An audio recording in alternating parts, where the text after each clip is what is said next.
오늘은 창세기 14장 1절부터 해야 되는데요. 창세기 14장 1절부터 아주 본격적으로 가나안 땅에 대해서 설명이 들어갑니다. 그러니까 가나안의 상태가 어떤지, 가나안의 그 모양새가 어떤지, 이 14장부터 이렇게 설명이 상세하게 들어갔는데, 그럼 우리는 가나안에 대해서 얼마나 알고 있을까요? 그리고 기독교인들은 가나안에 대해서 너무 많이 몰라요. 그냥 가나안을 단순히 진멸해야 될 땅, 정복해야 될 땅으로만 생각을 하고 있습니다.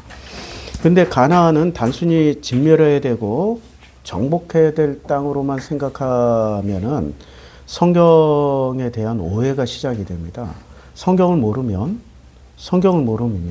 복음으로 가는 게 아니라 마귀 사탄의 길로 가게 되어 있습니다. 성경을 잘 알면 복음의 길, 그러니까 예수님과 하나님과 그 부자 관계, 신랑 신부 관계로 가서 영생토록 복을 받게 돼 있어요. 영생토록. 창세기의 대전제가 뭡니까? 사람을 창조하시고 하나님의 복을 주셨잖아요. 생육하고 번성하고 땅에 충만하라. 그리고 모든 땅에 기는 것과 하늘에 나는 것과 그 모든 것들을 다스리라고 그랬잖아요. 다스리라. 그런 복을 받게 되어 있습니다. 그리고 무엇을 먹을까? 무엇을 마실까? 무엇을 입을까? 염려하지 말라고 그랬어요. 염려하지 말라. 이게 바로 하나님과 예수님이, 그러니까 아버지와 아들이 우리 피조물인 인간에게 약속해 주신 겁니다. 그런데 이 약속을 우리가 지금 받아서 챙기고 있습니까? 아유, 삼내에서 전집 한다니까. 앞집 권사님이 얘기하더라고요. 목사님네가 전집 하신다면서요. 아유, 그 축하해요. 그런데 혹시 술 파는 건 아니시죠? 예. 할 말 참 많은데 그렇게 배웠으니까 그분은. 목사는 술 마시면 안 된다. 기독교인은 술 마시면 안 된다. 술 파는 일 해도 안 된다. 그거 아세요?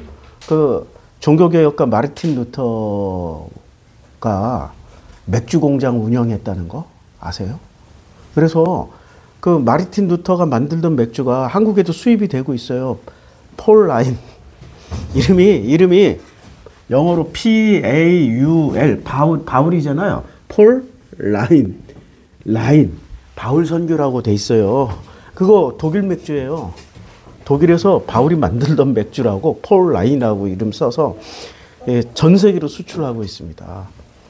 그러니까 우리가 예수를 알고 하나님을 안다라는 것은 예수가 말씀하셨어요. 진리를 알진 진리가 너희를 자유케 하리라.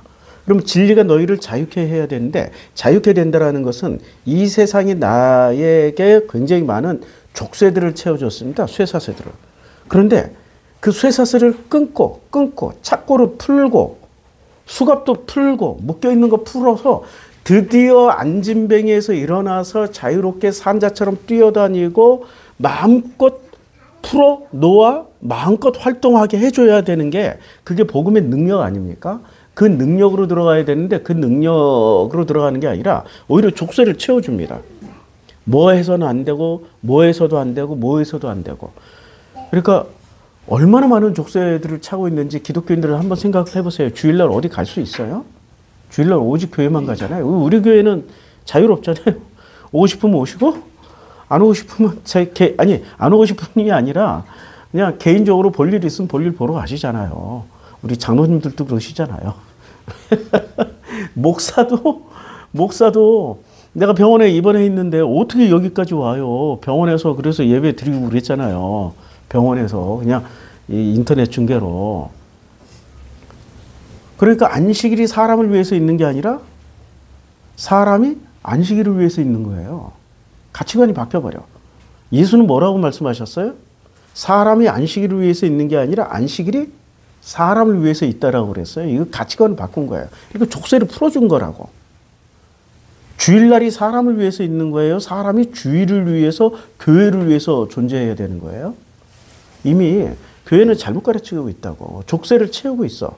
그러니까 주일날 어디 가지도 못해. 11조에서도 자유롭지 못해. 헌금에서도 자유롭지 못해. 교회 헌신 봉사 충성에도 자유롭지 못해. 어디 선교, 휴가 1년에 한 번밖에 없잖아요. 우리 한국 사람들은 1년에 한 번. 그것도 길어야 열흘이고 짧으면 4, 5일 있는 휴가를 전부 다 어디에다 맞춰요? 교회 수련회에다 맞추잖아. 교사들은 교회 학교 수련회에 다 맞추잖아. 자기를 헌신 봉사. 자유로워요?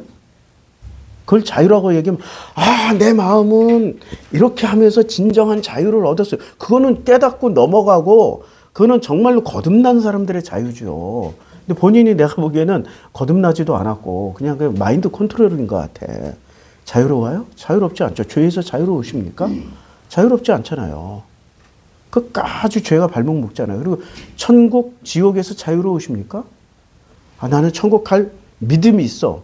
그 믿음이 죽음이 가까울수록 흔들리잖아요. 자유롭지 못하잖아요. 아무 곳에도 자유롭지 못하잖아요. 그러니까 족쇄를 처음엔 세상에서 족쇄를 팔다리만 채웠는데 교회 오면서 모가지도 채우고 머리에도 채워주고 이 꼬리에도 채워주고 무릎에도 채우고 엉덩이에도 채우고 온몸에 그냥 족쇄. 그걸 전신갑주라고 생각하는 거야. 전신갑주는 그거 아니에요. 그건 전신 착고야. 그냥 전신 착고. 착고는 풀어져야 돼. 예수는 그거 풀러 오셨어요. 진리를 알지니 진리가 너희를 자유케 하리라. 자유케 하리라. 그런 곳이 교회여야 돼요.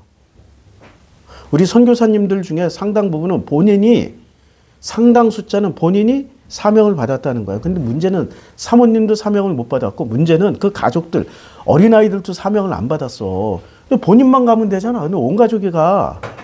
그래서 어떻게 돼요? 사모님 중에는 정신병 걸려서 우울증 걸리고 뭐 이런 비일비재해요. 선교지에 나가서 너무 고생하니까. 너만 고생하면 되는데 왜 온 가족까지 다 착고를 묶어가지고 다 고생시키냐고. 그거는 제 주변에 있는 목회자들 사이에 비일비재에 일어나는 일들입니다. 우리 그 유명한 사마니 형이 얘기했잖아. 명성교회 사마니 형이. 그분은 해외 선교 많이 다니셨어요. 해외 선교. 왜냐하면 해외 선교 부장에게 이렇게 돈 세탁을 위해서 나갈 때 성도들이 그러니까 우리는 외환 방지법이 있어가지고 $10,000 이상 못 가지고 나가요. 그 $9,900씩. 50명이 가잖아. 50명이 $9,900씩 가져가. $9,999. $10,000만 안 되면 돼. 그렇게 해서 50명, 100명씩 막 나가고 그러잖아. 100명씩만 가지고 나가봐요. 그럼 몇십만 달러 돼요. 엄청나게 큰 돈이로. 그렇게 해서 세탁하는 거야. 그러니까 전 세계를 막 1년에 몇 번씩 돌아다녀. 근데 그 사마니 형도 보는 눈이 있어. 한 몇 년째 이렇게 선교지 가면 또 선교사들 만날 거 아니에요.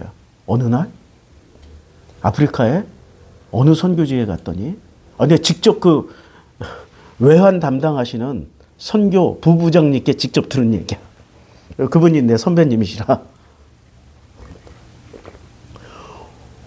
엄청 사마니 형이 기뻐하시더라는 거야. 이야, 내가 선교직 이렇게 다녔는데 이렇게 환하게 웃는 사모는 처음 만났다, 야. 다들 그냥 죽을 상, 울상, 뭐 돼질상 하고 있는데 이렇게 환하게 웃고, 와. 그래가지고 너무 기뻐가지고 거기서 1박을 더 했대잖아.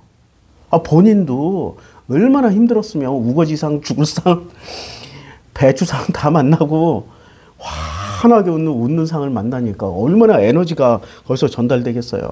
물어봤대. 아니, 당신은 왜 그렇게 웃어? 사모 선교사 왜 그렇게 웃어? 사명을 제가 받았어요. 우리 남편이 받은 게 아니고요. 사명 받은 사람만 화내.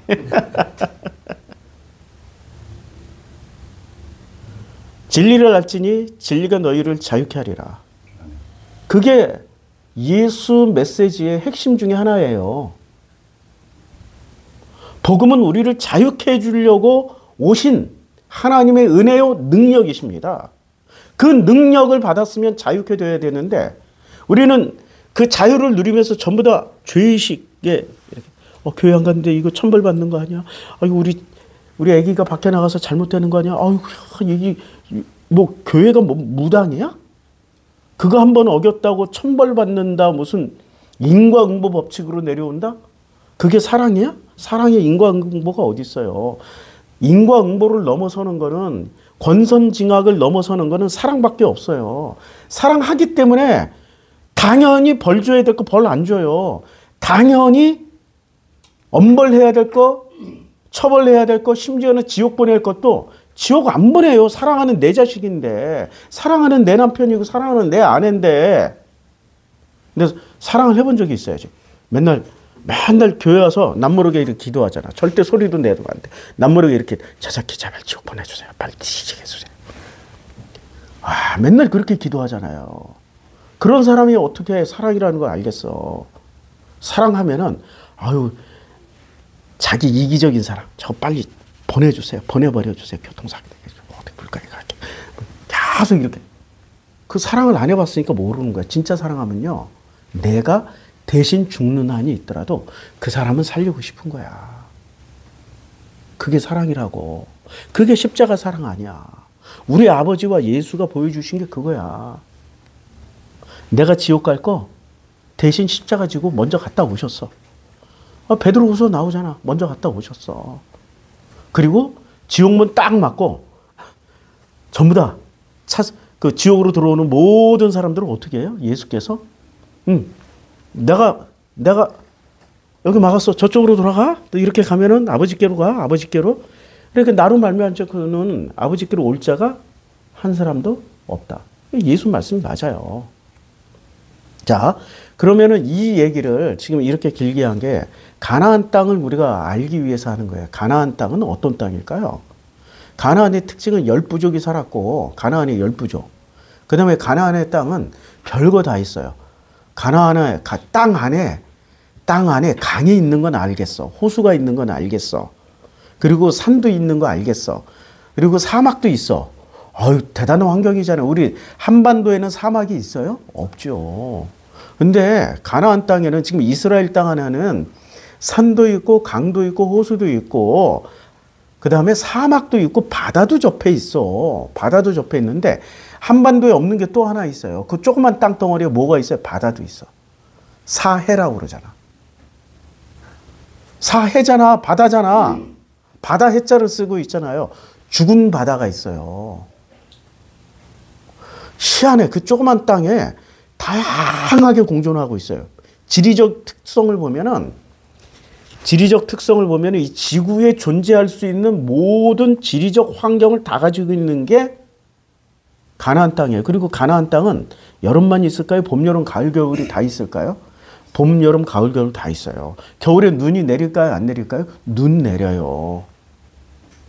사계절이 뚜렷해요. 가나안 땅. 봄, 여름, 가을, 겨울이 있고 겨울에는 영하로 내려가요. 추워요. 가나안 땅에. 그러니까 이 지구상의 모든 환경들을 다 축소해서 때려 박아 놓은 게 가나안 땅이야. 이 지구의 환경을 때려 넣은 게. 그게 가나안 땅의 특징이에요. 이게 첫 번째 특징. 그 다음에 두 번째 가나안 땅의 특징은 이 고대 사회. 그러니까 우리가 창세기 14장을 공부하는데, 아니, 말씀을 나누는데, 창세기 2장부터 보자고요. 창세기 2장에 보면 이 가나안 땅이 어디에 위치하고 있냐면은 창세기 2장에 동방에, 그러니까 하나님이 동방에 에덴에 동산을 창설하셔요. 동산을 창설하시는데 이 동산의 위치가 어디 있냐면 강이 에덴에서부터 흘러나와 동산을 적시고 거기서부터 갈라져 네 근원이 됐어요. 그러니까 네 근원. 강이 네 개야. 강이 네 개. 그러면 강이 네 개가 이 강 네 개의 이름을 이제 알면 되는 거 아니에요? 첫 번째 이름 비손이라 금이 있는 하율라 온 땅을 거쳤으면 이거 첫 번째 몰라요. 그곳은 베델리엄과 호마노가 있었고 둘째 강의 이름은 기온이라 구스 온 땅을 기온, 구스 온 땅. 구스는 어디예요? 이집트. 아니 구스가 그 에티오피아, 수단. 에티오피아, 수단 지역이에요. 그 이름을 기온강이라고 그랬어. 그 강의 이름을 기온강이라고 그랬는데, 자, 지도를 보면, 요게. 에티오피아에서 발원해서 수단으로 흘러서 이렇게 흘러가는 이 강의 이름을 지금 창세기 2장은 기온강이라고 그랬지만 후에 무슨 이름으로 바뀌어요? 나일강. 정확하게 이 구스 온 땅을 휘둘렀다고 그랬어요. 이렇게 에티오피아에서 발원돼서 수단 땅을 다 하고 미즈라임 이렇게 흘러간 것을 나일강이라고 그래요. 그럼 이제 첫 번째 나일강 찾았어요. 그다음에 두 번째 한번 찾아봅시다. 두 번째, 셋째 강의 이름은 히데겔이야. 아수르 동쪽으로 흘렀으면 넷째 강은 유브라데야. 히데겔 유브라데는 그러면 이제 감 잡히죠. 요게 강이 두 개가 있어요. 그러니까 요 사이에 요게 이제 이라크란 말이에요. 이라크, 시리아. 요 이라크, 시리아, 레바논으로 이렇게 흐르는 두 개의 강이 있는데 하나는 유프라데요. 하나는 티그리스 강이에요. 유프라테스, 티그리스 강. 그러면 첫 번째 강 이름은 몰라도 우리가 대충 어딘쯤인지 이제 감을 잡았죠. 여기 나일강과 유프라테스와 티그리스 강 사이에. 그럼 가운데가 어디쯤 돼요? 그럼 레바논 여기 가나안 땅쯤 되겠죠. 그러니까 요 에덴 동산의 중심 중에 중심이야. 요 땅이. 자, 이제 에덴 동산의 위치를 대충 알았죠. 그럼 다시 가나안 땅. 창세기 14장에 가나안 땅으로 되돌아가면은 이 가나안 땅은 어떤 땅입니까? 젖과 꿀이 흐르는 땅이라고 그랬잖아. 젖과 꿀이 흐르는 땅. 그럼 진짜 젖과 꿀이 흘렀어요? 그 땅에? 문자주의자들 얘기로 하면 젖과 꿀이 흘러야 되는데 땅에서 어떻게 젖이 나와? 소에선 나올 수 있어. 염소에서도 나올 수 있어. 포유류에선 젖이 나올 수 있어. 근데 땅이 포유류는 아니단 말이야. 뭔가 상징을 한 거죠. 꿀이 어떻게 땅에서 나와? 그럼 꿀은 오직 벌만 만들어요. 벌. 땅벌도 꿀 만들고 그 꿀벌도 꿀 만들어. 근데 꿀을 안 만드는 벌들이 있지. 말벌들. 훔쳐먹지. 그것들은 훔쳐먹지. 벌이라고 해서 다 꿀을 만드는 게 아니야. 훔쳐먹는 놈들도 있어. 그러니까 젖과 꿀이 도대체 무슨 뜻으로 얘기를 하는지를 잘 모르잖아요. 결론적으로 얘기하면 가나안 땅은 성경에서 상징으로 얘기하는 거예요. 가나안 땅은 에덴이라는 동산의 어떤 핵심 지역을 얘기하는데 에덴을 만든 목적이 뭐예요? 에덴을 만든 목적은 짐승을 위해서 만들었어요? 사람을 위해서 만들었어요? 사람을 위해서 만들었잖아. 그러면 사람의 이름을 뭐라고 그래요? 사람의 이름을 사람이라고 불렀잖아. 그러면 사람이 사람 되면은 굉장히 중요한 얘기예요. 사람이 사람 되면, 자,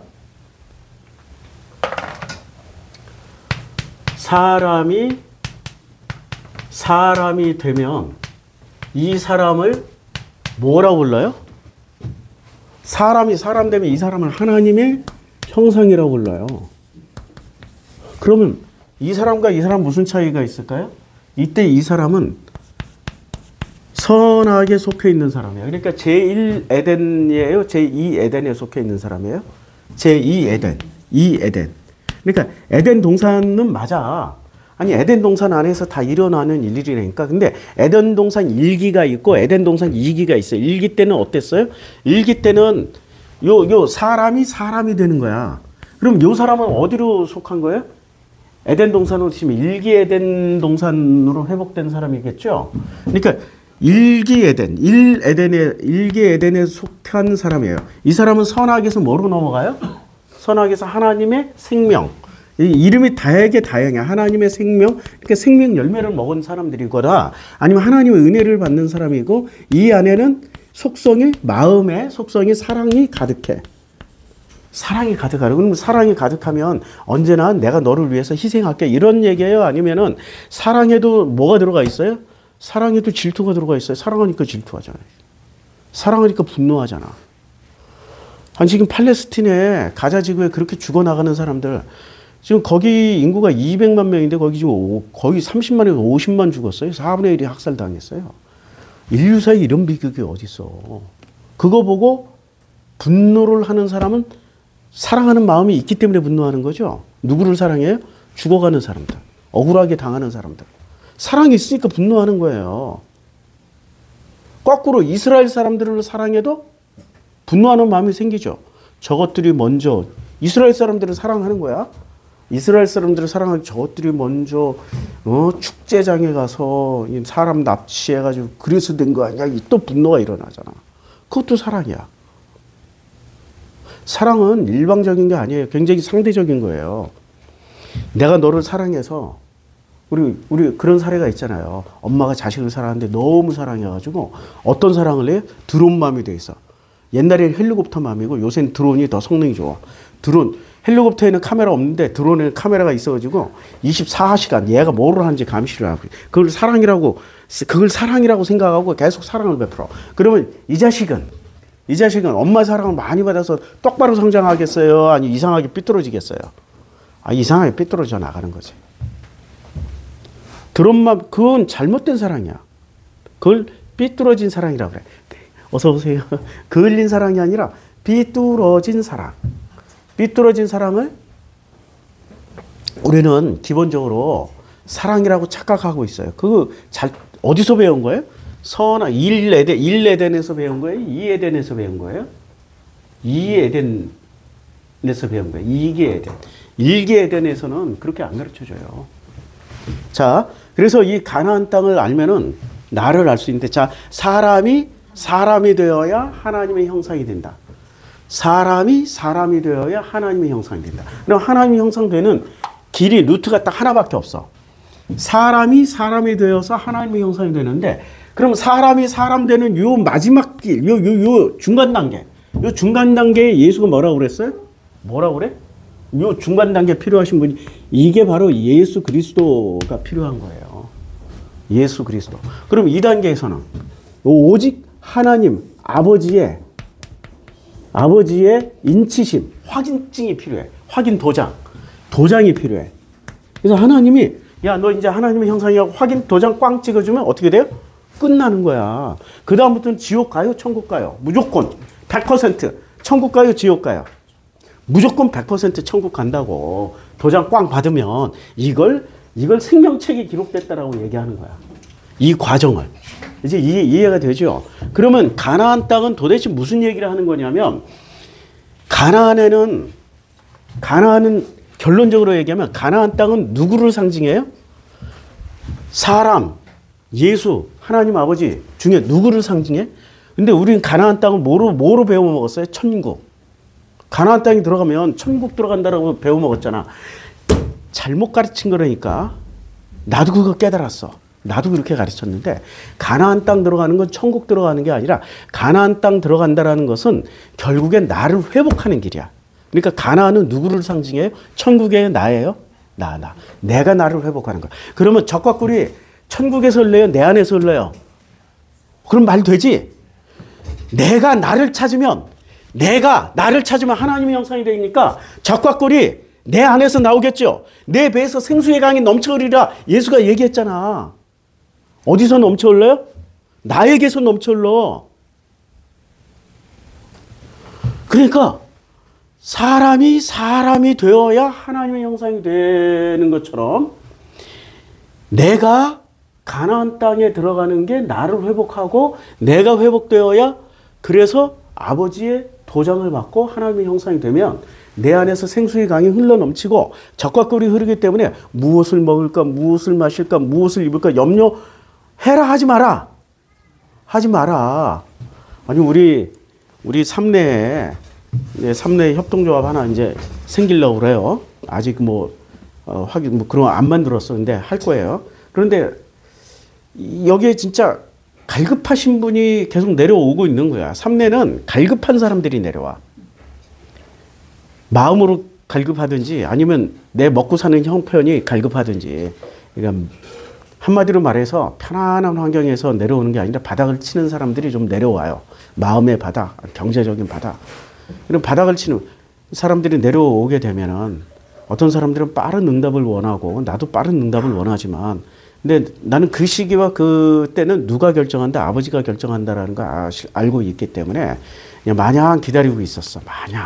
마냥 기다리고 있는데 최근 6개월 안에 엄청난 변화가 생기기 시작한 거예요. 6개월 안에. 야, 그때와 그 시기는 아버지가 결정하신다. 그걸 이제 체험하고 있는 중이야. 그러니까 우리 진영이가 태어나면서부터 또 녹음 또 안 했어. 참 계속 잃어버려요. 설교 한참 했는데. 그래서 요새는 내가 자꾸 잊어버려. 안전장치가 필요해. 시스템이. 자, 그러니까 사람이 되어야 하나님의 형상이라고 확인도장을 받는다. 이 과정을 우리는 거쳐야만이 진짜 영생을 누릴 때 두려움이 없는 거예요. 그런데 이 과정을 거치지 않은 사람은 이 과정을 거치지 않은 사람은 영생이 앞에서 기다리고 있어. 영원한 생명이. 두려울까요? 안 두려울까요? 두려워요. 영원한 지옥으로 가면 어떻게 되지? 내가 죄가 이렇게 많은데, 죄사함을 못 받고 가는데, 그러면 나 지옥 갈 것 같은데, 어떻게 하지? 전부 다 이게 뭐 당한 거야? 제2 에덴에서 가스라이팅 당한 거야. 가스라이팅. 제1 에덴에 들어간 사람들은 하나님의 생명과 은혜에 하나님의 사랑으로 관계 형성이 되어 있기 때문에 두려워한다, 두려워하지 않는다. 전혀 두려움이 없다. 자, 가나안 땅의 의미는 결론적으로 뭐라고요? 가나안의 의미는 결론적으로 나야, 나. 내가 비로소 집 떠나서 어디서 살고 있었어요? 애굽 땅에서 살고 있었잖아. 그러니까 아브라함도 애굽 땅, 그리고 12지파 이스라엘도 애굽 땅에서 계속 살고 있었잖아. 그럼 애굽 땅은 어떤 땅이에요? 하나님이 왕이에요? 바로가 왕이에요? 바로가 왕이야. 그러면 광야는 누가 왕이야? 하나님이 왕이에요? 아니면 모세가 왕이에요? 하나님이 왕이잖아. 하나님이 왕이시고 모세는 뭐 하는 사람이에요? 하나님의 뜻을 받들어서 대중에게 전달하는 사람이야. 12지파에게 이스라엘에게 전달하는 사람이. 그럼 이스라엘에게 전달을 하는데 놀랍게도 모세는 입술이 둔하여 잘 전달하지 못한다고 하니까 하나님이 그 전달자 모세를 또 대변해서 말을 해줄 수 있는 아론을 세우잖아요. 그러니까 모세와 아론은 하나님의 전달자야. 모세와 아론이 하나님도 아니에요. 맞죠? 그래서 하나님처럼 섬기지 말라고 어떻게 했어요? 모세는 그냥 죽어서 땅에 묻혔고 조상에게로 돌아가는 걸로 끝을 냈고, 아니 아론은, 그리고 아론은 그렇게 죽었고, 모세는 죽은 몸뚱아리를 사람들이 발견할 수 있게 했다, 없다? 도저히 찾을 수 없게 했다. 신으로 섬기지 말라는 거야. 그럼 광야에 나왔던 그 12지파, 그러니까 40년 동안 광야에서 그렇게 훈련받은 사람들조차도 눈에 보이는 하나님을 섬기기를 원하시는 분들이셨어요? 보이지 않는 하나님을 섬기기를 원하시는 분들이셨어요? 네, 보이는 신을 섬기기를 원하시는 거야. 그러니까 아예 모세를 사라지게 하신 거지. 사라지게. 그리고 120살에도 얼마나 건강하셨는지, 신의 산 그게 높이가 우리 백두산보다 높아요. 백두산보다 높은 산을 걸어 올라온다고 생각을 해봐. 그 쉬운 일이에요? 아니, 우리 북한산만 올라가도 거의 초죽음인데 그 높이가 백두산 높이만큼 올라간다니까. 그리고 신해산의 해발 고도가 백두산 높이보다 높은데, 그럼 밑에서부터 올라가려고 하면 거기가 고도가 높은 지역이 아니라고. 고도가 낮은 지역이야. 백두산보다 더 힘들게 올라가야 돼. 백두산은 이미 개마고원에서부터 올라가기 때문에 고도가 이미 한참 높은 데서 올라가. 2,900m가 아니라 2,500m가 아니라 한 1,000m는 이미 올라가 있는 상태야. 그러니까 그런 체력이야. 그리고 돌판도 들고 다니시잖아. 나는 돌멩이 하나도 들고 산에 올라가기가 너무 힘든데 그분은 돌판을 2개를 들고 올라다니시잖아. 아유, 부럽다, 야. 120살 체력이. 자, 그러니까 이 가나안 땅의 의미는 본질적으로 누구예요? 나야. 그러면 가나안 땅의 속성과 나의 속성이 같은지 틀린지 한번 확인해 봐요. 가나안의 10부족 이름이 있어요. 15장이 나와요. 그러니까 14장에 가나안에 대한 소개가 나오고 15장에 가나안에 대한 구체적인 그 설명이 시작됩니다. 곧 겐 족속과 그니스 족속과 간문 족속과 헷 족속과 브리즈 족속과 르바 족속과 아모리 족속과 가나안 족속과 기르가스 족속과 여부스 족속의 땅이니라 라고 했어요. 그러니까 가나안에 10부족이 다 나온단 말이에요. 겐 족속은 무슨 족속이죠? 겐? 가인이야, 가인 족속. 겐하고 우리가 성경의 히브리어를 찾아보면, 자, 제가 이걸 슈퍼바이오를 열어볼게요. 자, 성경을 열어보면, 자, 그 창세기 15장, 창세기 15장 쭉 밑으로 내려가서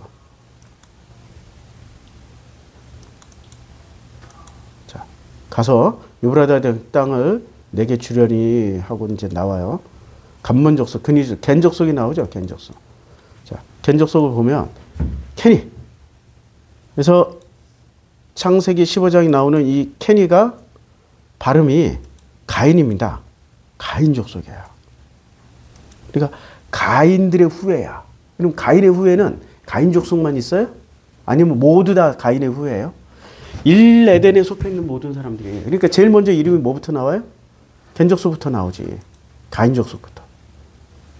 이게 아니다. 창세기 15장. 자, 곧 겐족속과 그니스 족속. 자, 그니스 족속의 대표적인 사람이 누가 있죠? 그니스 부족에? 갈렙이 있잖아요. 갈렙은 이스라엘 12지파 아니에요. 여기 가나안의 그니스 족속 출신이에요. 그니스 족속 한번 찾아볼까요? 누가 뜨는지. 그니스, 그나스 복사해가지고 문구 찾기에 들어가서 구약 안에서 검색, 붙여넣기 하면은 이제 다 찾아줘요. 그니스 족속만 쫙 뽑아가지고 3개. 자, 곧 겐족속 여호수아. 그때 유다 자손 길갈에 있는 여호수아에 나오고 그니스 사람 여분네의 아들 갈렙. 누구라고요? 여분네의 아들 갈렙이 그니스 사람이라고. 맞죠? 그러면 여분네라는 이름도 여분네의 아들이니까 갈렙의 아버지도 여분네가 12지파에 속해 있어요? 아니면 원래 가나안 땅 그니스 사람이었어요? 그니스 사람. 자, 또 14절 헤브론이 그니스 사람 여분네의 아들 갈렙. 이제 아시겠죠? 그니스 부족이 그러면 여기서 말하는 겐족속, 그니스 부족, 간문족속, 헷족속, 브리스족속, 르바족속 무슨 뜻을 가지고 있겠죠? 헷족속은 무슨 뜻이에요? 내 안의 계산기. 그냥 계산하는 거야. 헌금 이만큼 하면은 나에게 얼마 들어올까? 이런 거. 진심으로 사랑해서 하는 게 아니야. 기브 앤 테이크로. 기브 앤 테이크로 다 계산하잖아. 우리는 뭐 계산 안 하고 살아요? 나도 계산하는데? 나도 지금 11조 안 한 지 꽤 돼. 11조 한 몇 달째 못 하고 있어. 수입이 없잖아. 수입이 있어요. 11조 하지. 근데 수입이 없어도 목사들은 열심히 한다고. 모범을 보이기 위해서. 모범을 보여야 성도들도 할 거 아니야. 그분들이 계산하는 거예요? 나처럼 없으니까 안 하는 게 계산하는 거예요? 누가 계산하는 거지? 인간은 아무리 신실해 보여도 계산하고 있는 중이야. 나처럼 있는 그대로 없으니까 못했지. 이런 사람이 계산 안 하는 거야. 그러니까 헷족속은 장사의 신이라고 성경에서 나오는 이 헷족속은 창세기 이제 16장, 17장이 계속 나와요. 헷족속에 대해서. 근데 장사의 신이야. 계산의 신이야. 자기 계산대로 성공하는 것처럼 보이지만 계산 때문에 망해. 헷족속의 땅은 진멸당해. 그 다음에 아모리 족속은 내 안에 체면. 아모리 족속은 기본적으로 이렇게 사람들이 보기에 좋아 보이는 사람일까요? 아니면 되게 악해 보이는 사람일까요? 엄청 좋아 보이는 사람이야. 저 사람들은 법 없이도 살 사람이야. 왜? 자기 체면을 우선적으로 여기니까. 자기가 만들어 놓은 어떤 그 평가 있잖아요? 평판. 이걸 유지하기 위해서 자기가 손실을 감수하고 손해를 감수하는 사람들이야. 아모리의 근원은 뭐죠? 아모레의 근원은 사랑이잖아. 근데 아모레 친구, 친절 이런 거잖아. 근데 친구, 친절. 그럼 이 친절, 친구, 친절. 진짜 마음과 마음의 친구가 아니라 뭐의 친구예요? 표면적인 관계를 유지하는 목적을 위해서 관계 유지를 하려고 하는. 이게 옛날에 우리나라로 치면은 선비들이라고 생각하면 돼요. 선비. 선비가 진짜 겉으로 보면 선비잖아요. 근데 선비들은 목적이 있어요, 없어요? 목적이 있잖아.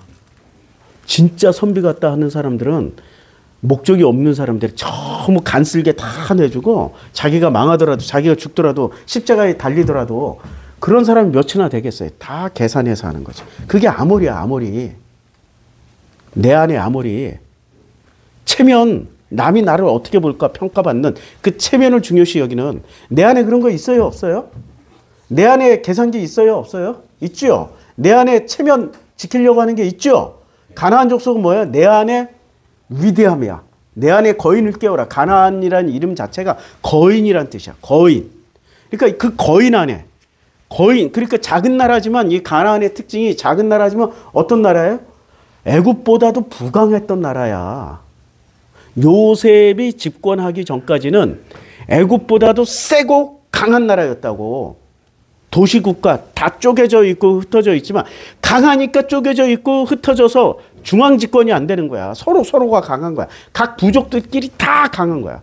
부족마다 성읍을 가지고 있었고 부족마다 왕국을 만들었다고. 그게 가나안의 특징이에요. 그런데 중앙 집권에 성공하게 된 거는 바로 이집트야. 애굽 땅, 미츠라임. 이 땅은 바로를 정점으로 해서 중앙 집권에 성공한 시스템이에요. 근데 바로를 누가 바로답게 만들어줬어요? 요셉이 그렇게 바로답게 만들어줬다고. 자, 또 다시 창세기에 보면 47장에 우리 계속 공부하고 또 공부하고. 자, 애굽이 요셉이 곡식을 팔아 애굽 땅과 가나안 땅에 있는 돈을 모두 거두어들여요. 어느 땅과 어느 땅? 요셉 때까지만 해도 애굽 땅과 무슨 땅? 가나안 땅. 아니 애굽 땅이 훨씬 크니까 인구도 많고 훨씬 크니까 여기 더 돈이 많을 것 같죠. 아니야. 장사의 신 해쪽 속에 있는 데니까. 장사의 신.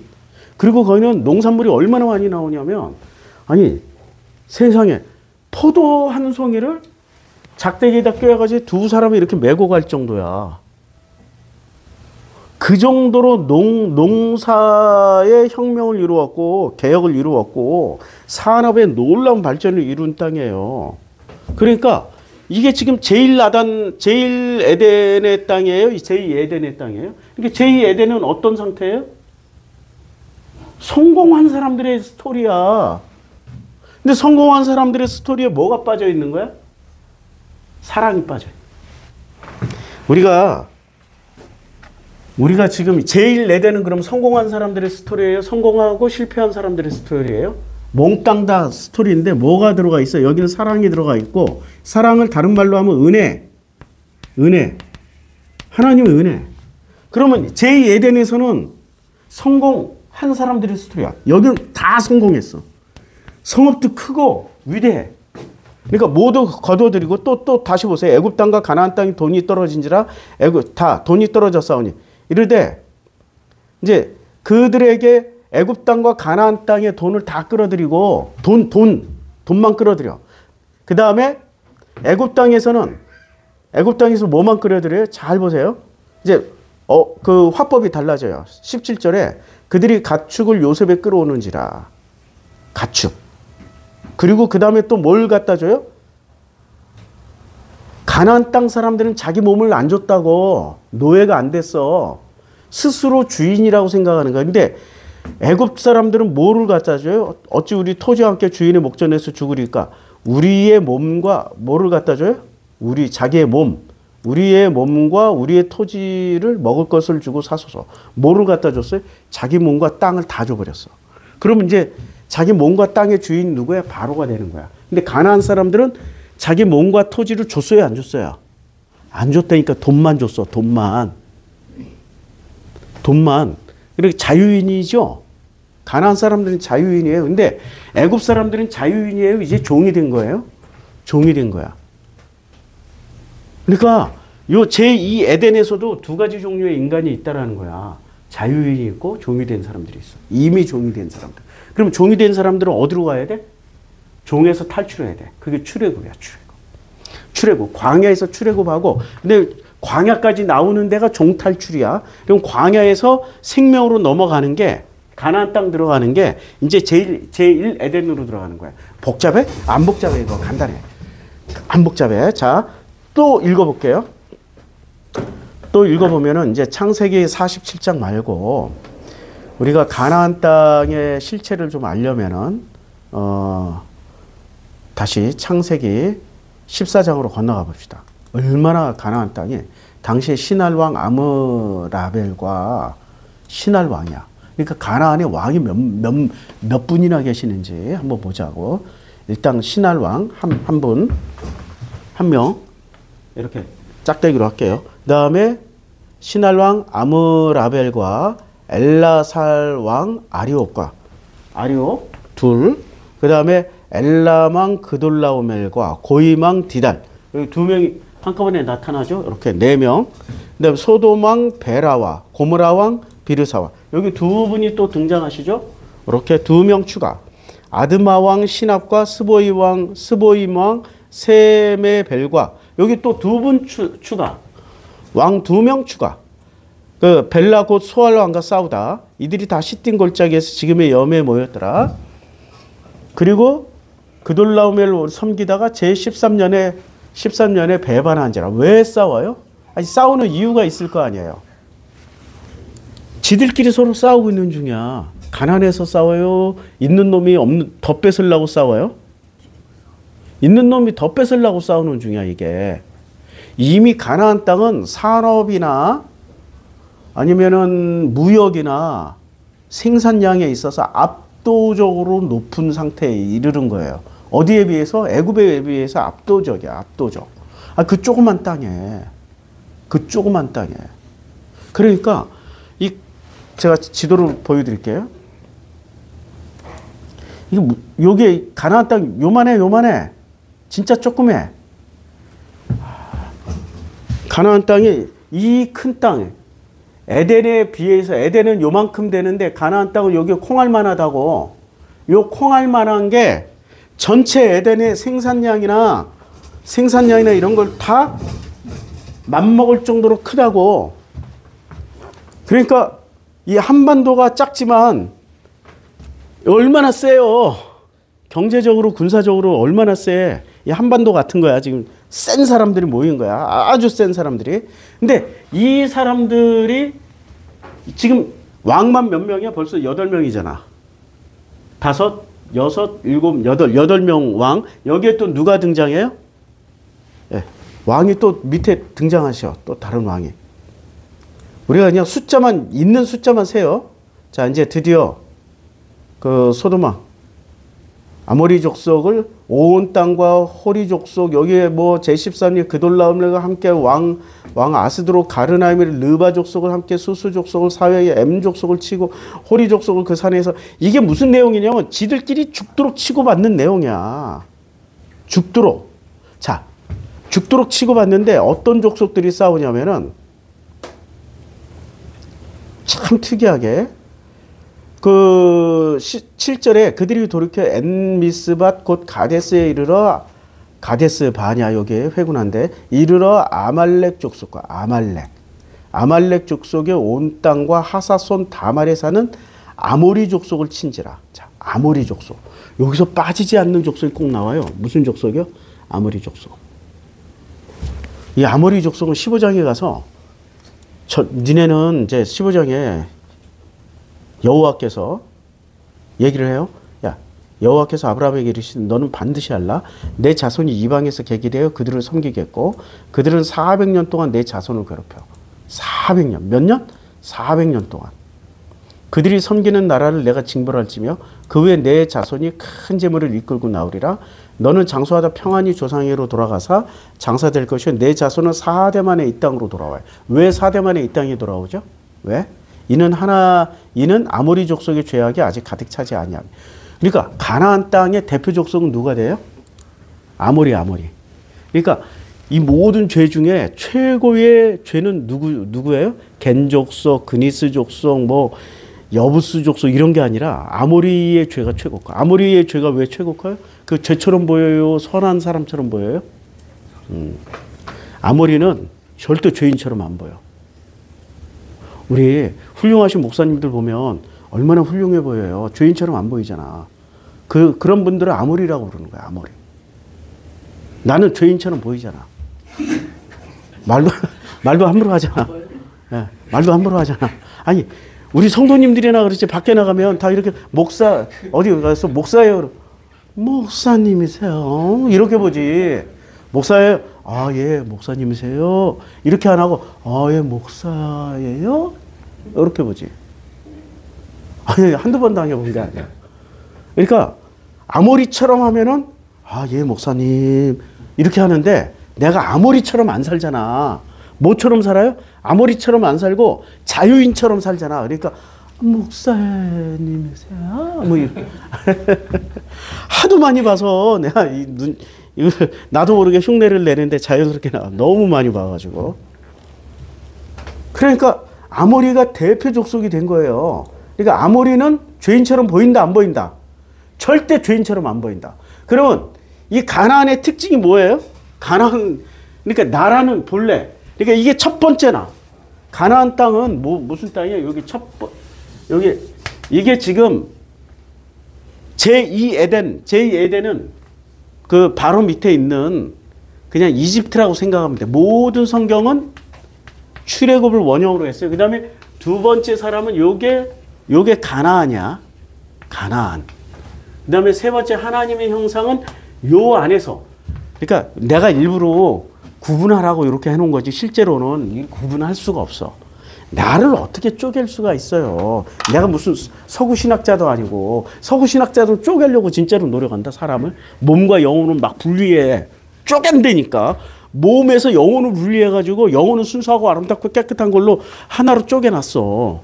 그리고 내 몸에서 또 이 혼도 쭉 꺼내서 쪼개놓는다. 혼도. 영혼육을 막 꺼내. 영도 꺼내놓고 혼도 꺼내놓고 그리고 몸뚱아리는 고깃덩어리라고 불러. 하나님의 의도는 그게 아니에요. 쪼갤 수가 없다야. 몸과 마음도 쪼갤 수가 없고 그건 죽어서나 분리가 되는 거고 쪼갤 수가 없다. 그러면 이 사람도 나고 이 사람도 나야. 실제로는 다른 사람이 아니야. 그런데 가나안 땅에 들어가라는 거는 이게 서구인들이 지금 이 성경을 읽는 대다수의 유대인들은 예수님 당시에 대다수의 유대인들은 본래 모세가 전해준 시대의 철학을 가지고 있었어요? 아니면은 아리안, 페르시아의 철학, 그리스 철학, 로마의 철학을 가지고 성경을 읽었어요? 페르시아, 그리스, 로마의 철학을 가지고 읽었잖아요. 그러니까 쪼개는 데 능한 사람들. 영혼육을 쪼개고 영혼과 사람의 몸뚱이를 쪼개고 이런 데 능한 거란 말이에요. 그러니까 그런 능하신 분들이기 때문에 제가 이렇게 분리를 하고 쪼개주는데 이 분류는 사실은 다 누구야? 통틀어서 나야. 그럼 가나안 땅에 나라는 사람은 가나의 속성을 다 가지고 있어. 나라는 속성이 내 안에 사막도 들어가 있고 사람을 죽이는 염해도 들어가 있고 그리고 사해도 들어가 있고 내 안에 호수도 있고 푸른 초장 좀 꺼주세요. 온풍기 좀 꺼주세요 지금. 숨을 쉴 수가 없어. 미안한데 숨을 쉴 수가 없어요. 너무 공기가 더워지니까. 그러니까 내 안에 내 몸을 보세요. 내 몸은 이제 가나안 땅이라는 그 진짜 부동산의 의미 땅으로 보면 이제 두 가지야. 땅으로 보면은 내 나라는 몸뚱아리 안에 날마다 길르앗산에 푸른 초원과 아름다운 산만 있는 게 아니라 모두 있어요. 내 몸 안에 사막과 같이 건조한 데도 있고 짜릿짠 사해도 있고 요단강도 흐르고 뭐 갈릴리의 그 풍요로운 땅도 있고 돌짝밭도 있고 예수가 밤새 기도했던 돌짝밭도 있고 네게브 사막도 있고 그런 거예요. 부동산으로 보면. 그런데 마음으로 보면 나라는 인간의 마음 안에는 어떤 것들이 살고 있었다? 내 안에 계산기 해쪽소, 내 안에 체면 아모리, 그 다음에 내 안에 거인을 끼워서 내 잠재력을 끼워서 성공하고 크게 일으키자. 그래서 가나안이 조그맣지만 작은 거인이 됐잖아. 가나안 족속. 그리고 여부스 족속은 무엇을 뜻해? 여부스 타작마당. 기억하시죠? 거기서 주로 뭐를 했어요? 희한하게 여부스 땅에서는 법궤가 머무르고 여부스 땅에서는 예루살렘으로 치러 가던 그 천사를 거기다 제사상 차려놓고 다윗이 절을 했더니 손을 걷어들이고 멈췄어. 그러니까 여부스는 제사 드리는 장소, 법궤가 머무는 장소, 종교의 땅이라고. 여부스 족속 자체가 내 안에 종교심이야. 근데 종교심이 뭐가 나빠요? 종교심이 뭐가 나빠요가 아니라 종교심을 이용해 가지고 뭐를 해요? 내 소원과 내가 가지고 있는 것을 성취하려고 이용해 먹잖아. 진짜로 신과 동행을 해요? 이용해 먹으려고 데리고 다녀요? 데리고 다니지. 필요하면 부르시고 필요치 않으면 싹 잊어버리고 갖다 버리고 또 다른 신으로 싹 갈아탄다든지. 그러니까 여부스 족속이 종교심이라고. 내 안의 종교심. 이거는 그러니까 전부 다 동전의 양면이야.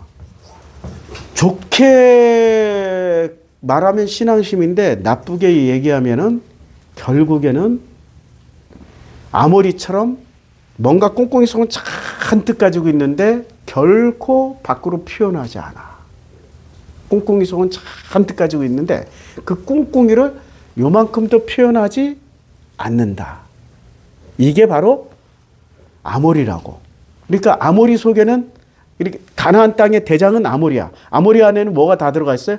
계산기 헷 족속, 자기가 위대하게 성공하고 싶은 가나안 족속, 그다음에 그 종교심, 내 안에 여부스 족속, 그리고 가인처럼 목적을 위해서 살인도 저지를 수 있는 겐 족속, 온갖 것이 다 들어가 있는 게 그 대표가 그 아모리예요, 아모리. 그러면 나란 인간은 어떻게 돼? 아모리라고. 그러니까 우리가 최고로 표현하고 사는 게 최고로 되고 싶은 사람이 누구예요? 선비, 군자 되고 싶잖아. 이 한반도의 사람들은 군자 되고 싶잖아. 군자의 모습이 누구처럼 사는 거야? 아모리처럼 사는 거야. 그러니까 아모리의 죄가 가득 차야 돼. 이게 가면을 벗을 날에 비로소 너희가 그 땅으로 들어간다는 얘기야. 그러니까 너희들이 가서 뭐를 하라는 얘기야? 가서 가면 벗겨. 누구 가면 벗겨? 아모리 가면 벗기로 가는 거야. 아모리 가면을. 이해하시죠? 아모리 가면을 벗기로 가는 거야. 그러니까 가나안 땅에 들어가는 거는 천국 들어가는 거예요? 나를 찾으러 가는 길이에요? 다시 결론적으로 얘기하면 가나안 땅 들어가는 건 천국 들어간다는 얘기예요? 나를 찾으러 간다는 얘기예요? 나를 찾으러 가는 거야. 나를 찾으러. 자, 출애굽기 3장에 하나님 이름이 뭐라고 그랬습니까? 하나님 이름이. 자, 하나님이 모세에게 이르시되 나는 스스로 있는 자니라. 이건 종교적 번역이야. 나는 스스로 있는 자이니라. 이거는 종교적 번역이라고. 그러니까 스스로 존재할 수 있는 존재는 신밖에 없다라고 강조하기 위해서 번역을 이렇게 해놓은 거예요. 근데 이걸 영어 성경으로 보면 스스로 있는 자, 문구 찾기, 편집, 저장, 본문 성경, 이게 영문으로 보면 킹제임스 버전으로 볼게. 3장 14절. 뭐라고 써놨냐면 I am that I am이에요. 나는 스스로 존재한다라고도 번역할 수 있지만 이걸 다시 번역하면 나는 나야. 이런 뜻도 된다고. I am that I am. 나는 나야. 나는 am. that 이하야. 나는 나야 그냥. 이렇게도 번역이 가능한 구절이라고요. 히브리어로 하면 더 어려워요. 히브리어 하면 한번 볼까요? 뭐 기왕 공부한 거 아는 체 좀 해야지. 출애굽기 3장 14절.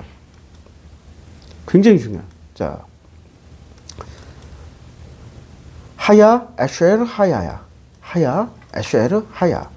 이걸 스스로 있는 자라고 이렇게 번역을 해버린 거예요. 하야를. 하야 에쉐르 하야를 그냥 하야를 스스로 있는 자야. 근데 스스로 있는 자가 아니라 나는 나야. 나야 나. 이렇게도 번역 가능한 거야. 그렇죠? 나는 나야. 그런데 이게 완료형이에요? 미완료형이에요? 동사가 하야가 다 미완료형으로 썼어. 미완료. 그럼 나는 나야라는 게 완료가 돼서 끝나는 게 아니라 계속 어떻게 돼요? 계속 영생으로 존재하는 거야. 그러면 하나님의 이름이 나는 나니까 그럼 내 이름은 뭐가 돼야 돼? 나가 돼야 되는 거지. 아니 아버지의 아들 이름이 나야. 원래 나라는 족속이야. 부족이. 아버지의 족보에 들어가면은 계속 태어나는 내가 거듭나는 거야. 제2 에덴에서 그러니까 첫 번째 사람에서 두 번째 사람으로 거듭나. 그래서 하나님의 형상이 되면은 하나님의 형상이 됐을 때 내 이름은 뭐예요? 정성필이에요? 나는 나야. 나야. 나야 나. 장로님 이름이 하나님의 형상이 됐어. 그러면 김태훈으로 살아요? 나로 살아요? 나로 사는 거야. 김태훈으로 안 살고. 정성필이라는 이름은 누가 부여해줘요? 본토 친척 아비집이 부여해주잖아. 그 이름에서 뭐로 거듭나? 하나님의 형상. 하나님의 형상 이름 또 다른 이름이 나야 나. 그러니까 뭐로 살아? 가나안 땅에 들어가는 순간부터 내가 내 땅에 들어왔다. 어이구야, 이거야, 큰일 났다, 야. 어이구야, 막 흥분하면 안 돼. 내가 왜 여기로 왜 왔지? 아직 정신이 없어. 내가 지금 이거 가르쳐 줘. 이거지. I am that I am을 얘기하려고. 나는 누구예요? 나야, 나. 그러니까 나는 누구로 살아야 돼? 나로 살아야 되는데, 나로 살려고 왔더니, 전부 다 가면을 몇 개를 갖다 줘? 10개를 갖다 줘. 야, 아모리 족속 가면이 제일 훌륭해. 아모리로 살아. 해적 속으로 살아. 해적 속으로 살아. 여부스로 살아 하고 가면 12개가 있는 거야. 10개의 가면이 있는 거. 그 가면을 어떻게 해요? 다 벗어버리고 알몸으로. 그러니까 벗었을 때 부끄럽지 아니한 거야. 창세기 제2 에덴에서는 벗었으나 부끄럽지 아니해. 근데 제일 에덴에서는 벗었으나 부끄럽지 아니한데 제2 에덴에서는 어떻게 돼요? 부끄러워. 그래서 자꾸 자기들이 만들어서 가려. 그 만들어서 가리는 가면의 이름, 지들이 만들어서 입는 치마의 이름이 여부스 치마, 아모리 치마, 가인의 치마, 가나안의 치마, 이런 걸 만들어서 계속 입고 그걸 나라고 얘기를 해주는 거야. 이 옷이 나야, 나 막 이러고. 우리 진영이 자체가 예쁘잖아요. 아름답잖아. 생명이면 에너지가 넘치잖아. 생명의 에너지가. 근데 진영이는 자기 자체가 예쁜 줄 모르고 뭐가 예쁘다고 자꾸 자랑해? 오늘 드레스 입고 왔잖아. 드레스 막 이게 나야? 자꾸 이런단 말이야. 이게 진영이가 아니고 누가 진영이에요? 그냥 너 자체가 진영이야. 그걸 사랑해 주는 거야. 근데 진영이는 착각을 해. 내가 이 옷을 입었으니까 나를 사랑하겠지, 나를 예뻐해 주겠지. 아침마다 그러고 가. 어린이집에. 그래서 때를 써요. 요거 입고 싶다고, 요거 달라고, 신발도 요것만 신고 가겠다고. 어린아이와 같아. 근데 진짜 부모는 걔가 입은 그 옷 때문에 얘를 사랑하는 거야? 그냥 그 옷 안 입어도 얘를 사랑하는 거야? 그러니까 첫 번째 에덴에서는 벗었으나 부끄럽지 아니하는 거야. 자, 성경 다시. 아유, 내가 흥분 안 하려고 그랬는데, 아유, 흥분해야 되겠죠? 창세기 2장으로 가면, 창세기 2장에서는 뭐라고 그래요? 아담과 그의 아내 두 사람이 벌거벗었으나 부끄러워하지 아니하더라. 왜요? 하나님의 형상, 나는 나니까. 나는 나로서 존재하니까. 부끄럽지 아니한 거야. 이게 하나님의 형상을 회복한 첫 번째 모습이라고. 근데 우리는 이 두 번째 모습으로 살고 있어. 태어나자마자 어떤 모습으로 사냐면은 이제 드디어 선악을 먹었어요. 그래서 눈이 밝아졌어. 자기들이 벗은 줄 알고 무화과 나무 잎을 엮고 치마로 삼았어요. 이러고 사는 거야, 계속. 눈이 밝아졌어. 그러니까 뭐를 보기 시작하는 거야? 내 안에 있는 부끄러움들 보기 시작해. 내 안에 아모리 있네. 내 안에 여부스 있네. 내 안에 가나안이 있네. 내 안에 해쪽 속에 있네. 이걸 이렇게 자꾸 가려. 이것들이 슬금슬금 기어 나오니까 더 센 옷으로 갈아입고 더 센 옷으로 겹쳐 입고 더 센 옷으로 겹쳐 입어. 그래서 성경에서는 자꾸 옷 얘기를 자꾸 하는 거예요. 그 옷을 확 벗겨버려. 확 벗겨버리고 어떻게? 확 벗겨버리고 새 옷으로 갈아입혀. 이게. 자, 보세요. 대제사장 여호수아는 여호와의 천사 앞에 섰어요. 근데 사탄이 뭐라고 그래요? 사탄이 불에서 꺼낸 그슬린 나무냐? 이렇게 하니까 여호수아가 더러운 옷을 입고 천사 앞에 섰어요. 더러운 옷이 뭐예요, 이게? 자기들이 만들어서 입었던 옷, 아모리 옷, 여부스의 옷, 해적 속의 옷, 내 안에 계산기, 내 안에 체면, 내 안에 종교심, 내 안에 거대한 꿈, 이걸 이루고 가야 돼. 이거 못 이루고 가면 난 평생 후회할 거야. 미쳤어? 하나님의 형상 회복하면 그거 안 이루어도 되는데? 왜 자꾸 내 안에 가난, 내 안에 거인을 자꾸 깨우려고 그래? 나는 종직 그릇이라니까. 내 안에 거인 없어. 난 종직 그릇이야. 내 안에 거인 했으면 나 지금 못 살아 있어. 환란 풍파가 한 100배, 1000배는 세게 왔을 거라고. 환란 풍파. 이 종직 그릇 환란 풍파도 지금도 겨우 숨 쉬면서 살아가고 있는 종자인데, 이게 내 안에 거인이 일어나려면은 풍파 환란이 훨씬 더 세. 큰 놈이 큰 바람 맞고 센 바람 맞고 센 번개 맞아요. 나는 작으니까 살살살살 맞아도 이 지경이야 지금. 그러니까 여호수아가 더러운 옷을 입고 천사 앞에 서 있는 거라. 여호와께서 자기 앞에 선자들이 명령하사 그 더러운 옷을 어떻게 벗겨? 그리고 여호수아에게 이르시되 내가 내 죄악을 제거하여 버렸으니 죄악을 제거해 버렸으니 내게 아름다운 옷을 입히라. 아름다운 옷을 확 입혀버리는 거야. 그러니까 죄를 제거하는 과정을 뭐로 보여줘? 옷 벗겨. 제2 에덴에서 만든 옷을 벗겨. 그리고 예수로 말미암아서 새 옷을 입는 걸 아름다운 옷을 입힌다고 그러는 거야. 이게 구약과 신약이 동일해요. 지금 동일해.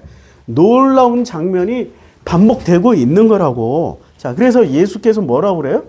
이 장면을 다시 확인시켜줘요. 어디서 확인시켜줘요? 누가복음 16장에서. 자, 그러니까 누가복음 16장, 누가복음 14장. 탕자 비유. 15장인가? 탕자 비유.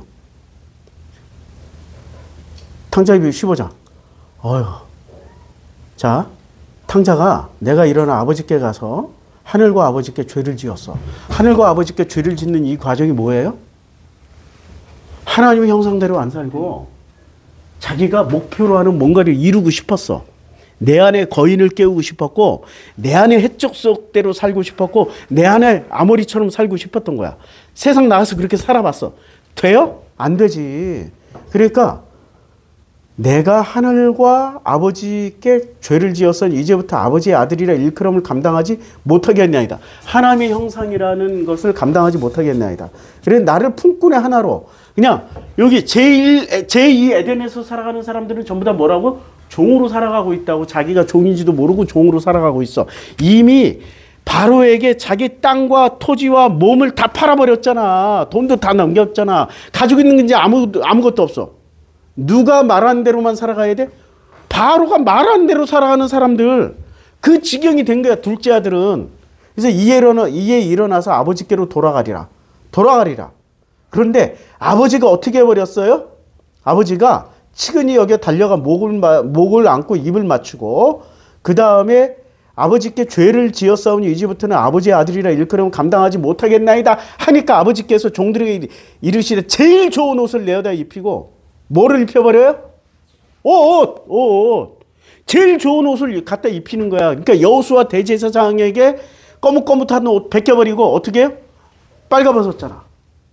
빨가벗으면 아버지가 보시기엔 부끄러워 안 부끄러워? 안 부끄러운데 어떤 놈들이 자꾸 부끄럽다고 얘기를 해? 가나안 땅 10부족의 심성을 가진 것들이 부끄럽다고 하니까 어떻게 해요? 제일 아름다운 옷을 내어다 입혀라. 탁 입혀버려. 그 다음부터는 이것들이 찍소리 합니까? 안 합니까? 못하지. 찍소리. 제일 옷은 내어다 확 입혀버려. 확 입히는데 어떤 놈이 얘기를 해요? 큰아들이 얘기를 해. 그럼 큰아들이 그가 노하여 들어가고자 아니하거늘 큰아들이 그러니까 아버지의 살림을 창녀들과 함께 삼켜버리고 이 아들이 돌아오며 살찐 송아지를 잡으셨나이다. 컴플레인 하잖아요. 아버지가 뭐라고 그래요? 너는 항상 나와 함께 있으니 내 것이 다 내 것이야. 그러면 이걸 제일 에덴 이 사람에게 건너온 사람에게 하는 얘기예요. 아직 못 건너온 이 제2 에덴에 속해 있는 사람에게 얘기하는 거예요. 여기에 속해 있는 사람에게 얘기하죠. 그럼 이 사람도 하나님이 은혜로 덮은 거예요? 안 덮은 거예요? 덮었어. 이게 하나님의 은혜라니까. 걱정하지 마. 여기 안 건너와도 하나님이 어떻게 하신다? 다 돌보신다. 항상 함께 있어. 항상 함께 있어. 그러니까 다 돌보신다. 이게 하나님 은혜다. 복 받았죠, 우리는. 여기서 살아도 되고, 여기서도 살아도 되고, 요 3단계. 이게 굳이 이제 서구식으로 하는 거야. 왜냐면 우리가 서구식으로 길들여져 있기 때문에 첫 번째 나로 살아가도 되고, 두 번째 나로 살아가도 되고, 세 번째 하나님의 형상인 나로 살아가도 돼. 근데 뭐로 살든지 간에 하나님은 나를 이미 덮었다, 안 덮었다. 항상 함께 하신다, 안 하신다. 그래서 무엇을 먹을까, 무엇을 입을까, 무엇을 마실까 염려, 걱정해라 하지 마라. 나 그거 걱정 안 하고 살잖아. 없으면 11조 안 해버리잖아. 헌금도 못 하잖아. 겨우 내가 한 달에 지금 여기 서울 올라왔다 내려갔다 하는 게 한 달에 70만 원 써요. 기차값으로. 여기 여비로만. 1년 합치면 이게 한 700만 원 넘잖아. 그걸로 5년 합쳤더니 한 3, 4천만 원 돼. 야, 연봉 나오더라고, 연봉. 그러니까 나도 또 해쪽 속이니까 계산기 돌리는 거지. 아유, 이걸로 대신 하는데 뭘 내가 안 해도 알아서 해주실 거 아니야. 그런데 내 마음에는 죄책감이 있어요, 없어요? 헌금 못하는? 그게 없어. 그게 없어졌어. 전에는 그 죄책감 때문에 어떻게 짜서 했다니까.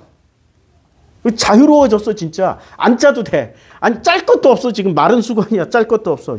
그 코인에다 들어가지. 짤 게 없어, 짧게. 목사님, 어떻게 코인 투자하고 이런 거. 아니, 족쇄찬 당신들이나 좀 들여다봐. 족쇄찬. 나는 족쇄 풀었다고. 아버지가 아름다운 옷 입혀줬다고. 당신들이 아무리 비난해도 이제는 이렇게 화살이 나르고 불화살 쏘잖아. 당신들이 아름다운 옷이 방패가 돼서 다 괜찮아. 근데 마음이 조금 아프지. 왜냐면 저 화살 쏘는 당신들이 참 안타까워 불쌍해가지고. 마음이 안타까워서 그래. 우리 동네 권사님 진짜 안타까워. 그 자녀들 내가 물어봤어. 그렇게 말한 권사님 자녀들은 어떻게 돼? 어떻게 살아? 어떻게 돼 있어요? 다 날개 꺾인 새처럼 이러고 살아가. 아직도 그 자식들 큰들 빵빵 쳐. 권사님 뭐가 그렇게 오른지 빵빵 치기 야 쳐라 막 이래. 우와 바로 밑에서 바로야. 그분이 바로야. 바로가 됐어. 그냥 누가 돼야 돼요? 섬기는 왕 예수 나가 돼야 돼. 나는 뭐로? 은혜로 사랑으로 보게 돼 있다고. 내 자녀들을 은혜와 사랑으로 보게 돼 있어. 오늘 설교 좀 어려웠을 것 같아. 1에덴, 제1에덴, 제2에덴, 뭐 첫 번째 사람, 두 번째 사람, 하나님의 형상, 세 번째 사람, 이런 거 해서 되게 어려울 것 같은데 간단해요. 다시 정리해 드릴게. 가나안 땅의 의미는 나야, 나. 내가 나로 들어가서 비로소 내가 나를 만나.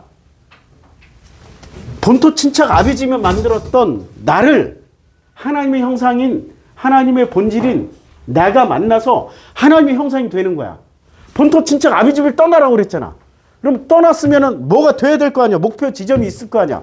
그게 바로 하나님의 형상이야. 하나님의 형상 이름이 뭐라고? 나야. 나는 나로 살아가는 거야. 그래서 너희 자손들은 400년 만에 4대 만에 다시 나인 이 형상으로 돌아오는 거야. 아브라함, 이삭, 야곱이 살았던 이 땅으로 되돌아와서 뭐를 회복하라고? 아브라함, 이삭, 야곱이 회복했던 나로 되돌아오라고. 근데 유일하게 자기 형상을 회복하지 못하고 가나안 땅에 들어갔는데 회복하지 못하고 바깥 생활하다가 바깥에서 돌아가신 분이 한 분 계셔. 누구? 야곱. 그래서 그 뼈다귀를 어떻게 하라고? 가나안 땅 가서 묻어달라고 하잖아. 들고 나와. 요셉하고 야곱 뼈다귀를 들고 와가지고 어디다 묻어요? 가나안 땅에 묻어. 그러면 뭐로 돌아가신 거야? 뼈다귀라도 묻혔으니까 내가 나로 회복이 돼서 가시는 거야. 이런 상징적인 의미가 있다고. 그리고 이 가나안 땅은 적과 꿀이 흐르는 땅이 가나안 땅이 아니라 내가 적과 꿀이 어디서 흘러? 내 안에서 흘러. 이게 하나님의 은혜가 넘치는 거고 하나님의 사랑을 받은 자의 모습이라고. 뭐 먹고 싶어? 적과 꿀이 흐르는 데서 주세요 하면 돼. 자꾸 하늘 보고 부르짖지 말고 나에게 이미 다 주셨어. 이걸 어려운 얘기 한번 하고 끝낼게요. 어려운 얘기. 동시성의 원리라고. 이거는 과학이야. 심리 과학이야. 이거는 신비 아니야. 칼 융이 만들어냈던 칼 융의 이론이에요. 자, 동시성 원리. 말 들어보면 되게 어렵죠? 동시성 원리가 뭐냐? 아주 간단하게 얘기할게. 똥개 눈에는 뭐만 보여요? 똥만 보여. 임산부 눈에는 누가 보여요? 임산부. 바보 눈에는 바보만 보여. 천재 눈에는 천재만 눈 띄어요. 근데 평범한 사람들은 눈에는 천재도 안 보이고 바보도 안 보이고 임산부도 안 보이고 똥도 안 보여. 그냥 일상생활만 보여. 그런데 내가 정말로 하나님의 아들이면 오늘 아침부터 무슨 생각을 해요? 하나님이 나에게 주실 것을 기대하고 나가. 그러면은 내가 주실 게 뭐야? 나에게 주실 거. 경제적인 어떤 문제를 해결해야 되고 심리적인 어떤 문제를 해결해야 되고 인간관계의 어떤 문제를 해결을 해야 돼. 근데 너무너무 힘들어. 진짜 다 힘들어. 그런데 동시성 원리라는 건 아버지 그날 아침에 출발하기 전 하도 괴로우니까 기도하고 가. 아버지 오늘 경제적인 거 해결 좀 해주세요. 이거 막아야 되는데. 아유 아버지 이러고 나갔어. 그런데 신기하게 그게 눈에 보이는 거야. 어떤 사람을 만나게 되거든. 아니 그런 돈이 눈에 보이고 어떤 사업 아이템이 생각나고 뭐가 보이는 거야. 이거 우연이 된 것 같아요? 우연이 된 건 이 세상에 우연은 없다. 뭐만 있다? 세상에 우연은 없다. 하나님의 뭐만 있다? 필연을 만나게 돼. 구하니까 그 필연이 나오는 거야. 이걸 뭐라고 그래요? 칼 융이 얘기했어. 동시성의 원리야. 내가 필요한 것을 그전에는 내 옆에 그렇게 있는지도 몰랐어. 이 사람이 나를 도울 줄도 몰랐고 저 사람에게서 뭐가 흘러올 줄도 몰랐어. 근데 계속 이렇게 구하다 보니까 아버지 해결해 주세요 했더니 와 세상에 이분이 돕고 저분이 흘려줘. 그렇게 해서 벗어난 적이 많잖아요. 그렇죠? 이게 동시성의 원리야. 나도 동시성의 원리를 체험하고 있는 중이에요. 15년 전에 선교사 생활할 때 똑같은 꿈을 8번을 꾼 거예요. 삼내로가. 아니 내려보면 삼내야. 서울 가야 되는데 내려보면 삼내고 내려보면 삼내야. 비행기 타고 가도 버스 타고 가도 뛰어가도 걸어가도 오토바이 타고 가도 자전거 타고 가도 걸어가도 택시 타고 가도 내려보면 어디야? 서울 가 있어야 되는데 어디에 내려 있어요? 삼내. 그래서 삼내가 악몽이 돼가지고 삼내라는 말만 나오면 막 기분 나빠했어. 근데 코로나 시국 때 삼내를 딱 가보니까 와 여호와의 물된 동산 같아. 적과 꿀이 흐르는 땅 같아. 그래서 꿈의 내용을 해석을 바꿔버렸어요. 어떻게? 서울을 포기하면 되지. 삼내에서 살면 되지. 그러고 삼내로 내려간 거 아니에요. 근데 삼내에 내려갔더니 그럼 삼내에 내려가면 교회도 잘 되고 성도가 잘 되고 뭐 이 헌금도 빵빵 들어와서 내가 재정도 넉넉해지고 할렐루야 이렇게 될 줄 알았는데 더욱더 내리막길로 가고 있는 중이야. 그런데 세상에 우연은 없다. 하나님의 필연만 있다. 이걸 깨닫게 되니까 어떻게 돼요? 내가 피어날 자리는 서울이 아니고 어디서 피어나겠다? 근데 서울 일은 잘 안 열리는데 삼내 일은 계속 열려. 신기하게. 내가 협동조합 얘기 계속 했잖아. 되잖아. 가고 있잖아. 놀라운 일이야.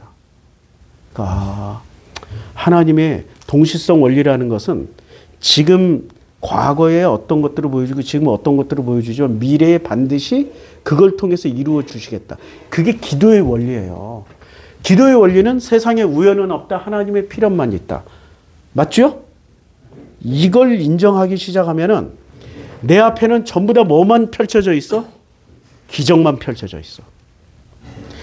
우연을 가장한 필연. 그 필연이라는 이름에 사람들은 뭐라고 이름을 붙여줬냐면 기적이라고 이름 붙여줬어. 그 기적만 있어. 체험해 보세요. 이게 동시성의 원리이고 성경에서 우리에게 생육하고 번성하고 다스리라고 말씀하신 그 권한을 주신 것을 날마다 체험할 수 있습니다. 그런데 이걸 신비주의로 포장해서 신비주의로 말을 하는 순간 권력을 누가 가져요? 이렇게 그걸 전달해주는 목사가 권력을 갖잖아. 그게 이재록이요, 김기동이요, 이제까지 그 문선명이 그 특별한 능력이 있어서 그 교주가 된 거 아니에요. 어떤 능력이 있어요? 동시성의 원리를 잘 사용했어. 문선명이 예수다, 문선명이 꿈에 나타난다, 문선명이 그리고 누구야? 문선명의 제자 중에 한 사람이 누구예요? JMS 정명석이 아니야. 정명석이는 통일교에서 갈라져 나온 이단이잖아. 문선명이도 그대로 배워가지고 정명석이 꿈에서 나타난다. 정명석이 신비한 일을 일으킨다. 이걸 계속 리마인드 시키니까 어떻게 돼요? 꿈속에서 문선명이 만나거나 정명석이 만나거나 무슨 일이 있으면은 그게 딱 해결이 돼. 와, 그걸 짝퉁이라고 그래. 짝퉁. 짝퉁도 그렇게 돼. 동시성의 원리가. 근데 세상은 그걸 이용해가지고 성공 출세하는 사람들이 생겨났잖아. 그 땅을 뭐라고 그래? 가나안 땅이라고 그래. 그 가나안 땅은 짝퉁이야. 진짜 땅인 나를 회복해야 돼. 그 가나안에 짝퉁인 나를 이제까지 짝퉁에게 속아서 짝퉁의 동시성 원리를 살았던 내가 그 땅을 점령해버리고 어떻게 살아? 이제 나는 나야. 하나님의 형상이야. 이거 회복하고 사는 거야. 그게 지금 가나안 땅의 의미예요. 아이고야, 이거 한 번 가지고 안 되겠다. 기도하겠습니다. 아버지 하나님, 성경의 기본 원리는 결국에 나는 나를 회복하고 사는 거예요. 나는 나를 회복할 수 있도록 축복해 주셔서 감사드리고 그 길을 예수를 통하여서 알려주시고 보여주셔서 우리는 그 뒤만 따라갈 수 있게 편안한 길을까지 열어주심을 진심으로 감사드립니다. 이제 나는 나로 살아갈 수 있도록 하나님의 형상을 회복해서 나는 나구나, 나였구나 이러고 날마다 고백하며 살 수 있도록 축복해 주셔서 감사드립니다. 예수님의 이름으로 기도드렸습니다. 아멘. 그것 좀 꺼주세요. 손으로 누르시면 돼요.